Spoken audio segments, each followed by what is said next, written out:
আশা করি আপনারা সবাই ভালো আছেন।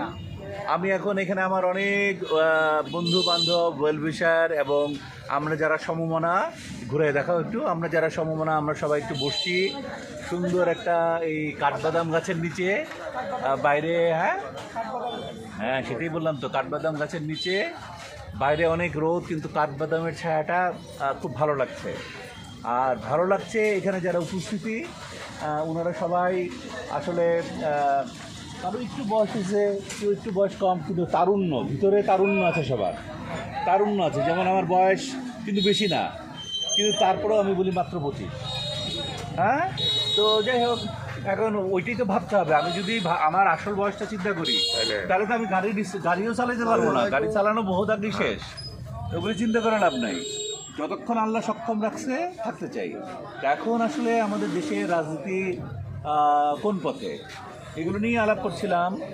সবাই রাজনীতি সচেতন মানুষ এখানে, সবাই ভালো কিছু চান, মঙ্গলময় কিছু হোক বাংলাদেশের জন্য, শান্তিময় কিছু হোক, বাংলাদেশের উন্নয়ন হোক, প্রগতি হোক।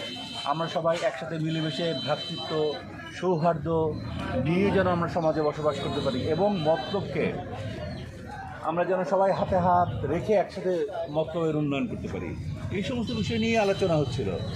তো এই ফাঁকে আমি আসলে যেখানে যাই সেখানে জিজ্ঞেস করি যে রাজনীতি কোন পথে।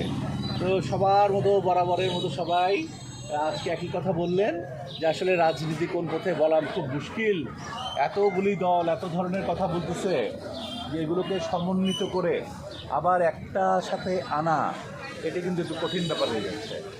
তো সেই জন্য আসলে আমি সবসময় মনে করি, আমি সবসময় সব ভিডিওতে বলেছি, সব জায়গায় বলি যে আসলে এটা হয়তো ভুল হচ্ছে যে উপর থেকে র্যাঙ্কিং করে শুরু করে বিএনপি থেকে শুরু করে নিচে সর্বোচ্চ 10টা দলকে নিয়ে সংলাপে বসা উচিত।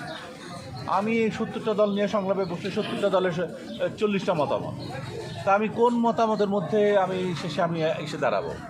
আর এখন নতুন নতুন কথা শোনা যাচ্ছে, আবার জামাতে ইসলামী বলল পিআর মানে প্রপোর্শনাল ডিস্ট্রিবিউশন অফ সিটস। এটা হলে তো আমার দেশের রাজনীতি শেষ, এবং আমার দেশের দলগুলোও শেষ হয়ে যাবে। এটা বহু দেশে আছে বুঝলাম, সেই সমস্ত দেশগুলো একদম অনেক ডেভেলপ